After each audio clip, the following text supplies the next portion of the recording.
Quisiera ahora explicar con un poquito más de detalle de dónde podemos obtener los ingredientes, digamos, para estimar el WACC. De nuevo, pensando en términos generales que tenemos dos principales fuentes de financiamiento, deuda por un lado y equity por el otro. En general, en un promedio ponderado de fondos, si pensamos de nuevo en dos grandes fuentes de financiamiento, puede haber más, y si hubiera más, este promedio ponderado pues simplemente tendría más términos, eso es todo. Pero si hubiera solo dos, para hacer la explicación a grandes rasgos, necesitamos 4 ingredientes para poder estimar el WACC, el Weighted Average Cost of Capital o el costo promedio ponderado de capital. Necesitamos los pesos del equity y de la deuda, eso es deuda sobre deuda más equity en el caso de la deuda y equity sobre equity más deuda en el caso del equity, o sea, la proporción de equity en el total del financiamiento que vamos a utilizar, la proporción de deuda en el total del financiamiento que vamos a utilizar. Ahí tenemos un ingrediente porque ambos suman 100% o 1, los pesos deben sumar 1 o 100%. Eso es un ingrediente. El costo del equity es el segundo ingrediente. El costo de la deuda, que aquí estamos denominando KD, es el tercer ingrediente. Y la tasa de impuestos es el cuarto ingrediente que necesitamos para poder estimar el WACC. Dicho eso, lo que significa es que si tengo los pesos de la deuda y del equity, tengo el costo del equity, el costo de la deuda, el KE y el KD respectivamente, y la tasa de impuestos, pues simplemente metemos los datos en esta ecuación y calculamos el WACC. Y en un libro de texto probablemente pues nos den en algún momento esos 4 ingredientes, simplemente los ponemos allí y calculamos el costo de capital. Pero en general no es tan sencillo. En la vida real conseguir esos ingredientes puede complicarse un poquitín. Y me gustaría explicar cómo proceder en esos casos. Normalmente la determinación de los pesos y de la deuda que vamos a utilizar en la estructura de capital son relativamente fáciles de conseguir. Relativamente fáciles de conseguir porque se refiere a la política de deuda de la compañía. Y aunque la política de deuda es compleja, definir cuánta deuda debo tener en mi empresa no es sencillo, como vamos a ver más adelante en el curso. Sin embargo, al fin y al cabo hay que tomar esa decisión. Entonces, estos datos de cuánto equity y cuánta deuda en el total de la inversión vamos a tener en nuestro promedio ponderado de fondos, normalmente es un dato conocido o que podemos determinar con relativa facilidad una vez que pasemos por ese proceso de definir la política de deuda o de endeudamiento de la compañía. Con relación a los pesos que utilizamos en el promedio ponderado de fondos o costo de capital o WACC en inglés, hay un par de recomendaciones que vale la pena tener en cuenta. Estos pesos deben ser la meta o el target, el objetivo o target que la empresa espera tener en el largo plazo. La empresa tiene una cierta expectativa de cómo espera financiarse en el largo plazo, cuál proporción deuda sobre equity más deuda espera mantener, y eso implica, por supuesto, la proporción de equity sobre equity más deuda, porque ambas deben sumar 1. Y lo que debemos utilizar en el WACC son ese objetivo de largo plazo, ese target que la empresa espera tener en el largo plazo. Primera observación que tenemos que hacer con relación a los pesos. La segunda observación que tenemos que hacer con relación a los pesos es que es a valor de mercado.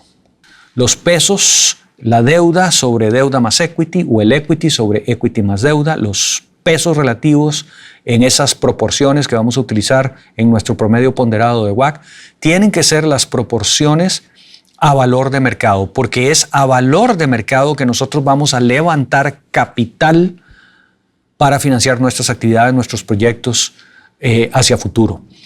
El WACC es un concepto que ve hacia adelante, es forward looking de alguna manera. Y entonces, como vamos a levantar capital hacia adelante para financiar nuestros proyectos, ¿cuánto nos va a costar $1 adicional de fondos? Debemos utilizar las ponderaciones a valor de mercado. No nos interesan ponderaciones en libros.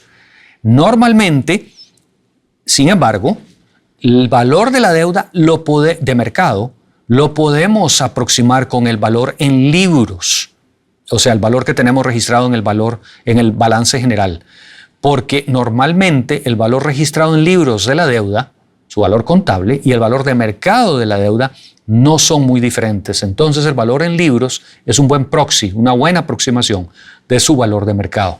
Normalmente para el equity no podemos hacer eso. El valor registrado en libros del equity, del patrimonio de las empresas, normalmente está muy sesgado y no es un buen proxy del valor de mercado del equity. Entonces, tenemos que tener ese cuidado con los pesos. El otro ingrediente que es relativamente sencillo de conseguir, relativamente sencillo, es la tasa corporativa de impuestos. Esa es la tasa marginal de impuestos que debemos pagar por cada dólar adicional, digamos, o peso adicional de utilidades que recibamos y que genera escudos fiscales porque el gasto financiero en general es deducible de impuestos y por lo tanto tiene un escudo fiscal. Entonces, una vez localizada la tasa marginal de impuestos que tenemos que pagar, pues ese es el ingrediente en nuestra fórmula de WACC. El costo de la deuda típicamente viene por dos caminos. Uno es el precio, eso es la tasa de interés que nos cobra un banco por ofrecernos financiamiento para un cierto proyecto, una cierta adquisición o una cierta iniciativa, y eso involucra entonces llamar al banco y conseguir esa tasa. O si somos empresas que podemos emitir bonos, por ejemplo, en los mercados de capital, que no es el caso en muchas empresas latinoamericanas, pero en otras latitudes sí lo es, pues es estimar la tasa a la cual creemos, de acuerdo a nuestra calificación de riesgo, que podemos emitir bonos y que el mercado financiero va a estar demandando por nuestros bonos. Entonces es un ingrediente relativamente sencillo de conseguir también. El que normalmente es bastante más complejo de conseguir es el costo de oportunidad de los recursos de los socios, el costo del equity que estamos llamando aquí el KE. Ese es el que normalmente nos cuesta más en los ingredientes, en los 4 ingredientes que necesitamos para el WACC. ¿Qué podemos hacer entonces para determinar el costo del equity, el costo de oportunidad de los recursos? Y eso, en otras palabras, es cuánto nos cuesta atraer socios a nuestra empresa, gente que esté dispuesta a comprar nuestras acciones. Bueno, básicamente hay 2 alternativas para estimar ese KE. Una es un proceso ad hoc, o sea, sin mucho sustento teórico, tratar de estimar esa tasa de alguna manera. 2 posibilidades para ese procedimiento ad hoc sería tomar una tasa de referencia. Por ejemplo, podríamos ver que alguien más analizó un proyecto en mi país con una tasa del 10%, del 12%, o que el IFC del Banco Mundial, cuando hizo la valoración de alguna actividad o de algún proyecto o de alguna inversión que estaba pensando hacer en mi país, utilizó una tasa, voy a inventar algo, del 15%, o que alguien más en algún momento mencionó una tasa del 10%, o en algún libro o en alguna otra referencia encontramos una tasa de 10 o de 12 o de 5 o de 8, la tasa que sea, no importa, y cogemos esa tasa como una tasa de referencia. Esa es una posibilidad. Obviamente no tiene mucho sustento teórico, no estamos corrigiendo por riesgo, y es un procedimiento por eso que llamo ad hoc, pero es una posibilidad y hay gente que procede de esa manera. Quizás no es lo que queramos hacer, pero es una opción. La otra posibilidad es preguntarle al dueño de la empresa, al equity holder, al dueño, a los accionistas. ¿Usted con qué rentabilidad estaría contento? ¿Qué rentabilidad le parece adecuada para este proyecto o esta iniciativa? ¿Qué cree usted que merece ganarse por su dinero, su rentabilidad? ¿Cuánto debería ser la rentabilidad por su dinero? Ese también es un procedimiento ad hoc porque evidentemente diferentes dueños tendrán diferentes apetitos por el riesgo, serán más o menos sofisticados y obviamente nos darán números que pueden variar muchísimo entre uno u otro.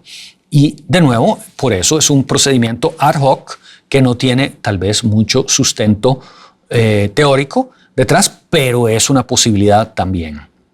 Si no queremos seguir un procedimiento ad hoc, lo que nos queda es tratar de utilizar algún modelo económico financiero que haya sido propuesto en la literatura para estimar ese KE, precisamente. Y hay varios que han sido propuestos en la literatura a través de los últimos 40 o 50 años que podríamos querer utilizar. El primero, que es el más utilizado, el que más se ve en la práctica, el que más vamos a ver en los libros y el que casi con seguridad veremos en cualquier valoración de empresas o de proyectos de inversión que veamos en nuestra región, es el Capital Asset Pricing Model o modelo de precios de activos de capital. En español es MPAC, modelo de precios de activos de capital. En inglés sería Capital Asset Pricing Model o CAPM, que fue desarrollado a los mediados de los años 60, o sea, hace alrededor de un poco más de medio siglo, por Sharpe, Linter y Mossing. Ese es un modelo que vamos a estudiar en detalle en este curso, que de nuevo se llama el Capital Asset Pricing Model. No es el único, pero es el que queremos desarrollar y utilizar más en el curso, porque es el que se utiliza en la práctica, el que la gran mayoría de los practitioners utiliza y el que vamos a ver posiblemente en el 95% o más de las aplicaciones prácticas. Pero es importante reconocer que no es el único. Existen otros modelos, por ejemplo el Arbitrage Pricing Theory o ATP en español de Ross, que fue propuesto en los años a mediados de los años 70, y otro modelo que fue propuesto más empírico que teórico, el de Ross sí es teórico, que fue propuesto por Eugene Fama y Kenneth French a mediados de los años 90, a principios de los años 90, que es el llamado Three Factor Model de Fama and French. Estos son otros modelos alternativos al CAPM que alguien también podría utilizar para estimar ese elusivo KE que necesitamos, ese ingrediente que nos hace falta típicamente en el WACC, pero normalmente son poco utilizados en la práctica. En la práctica el que se utiliza es el Capital Asset Pricing Model, el CAPM, y es al cual le vamos a dedicar un buen tiempo en este curso.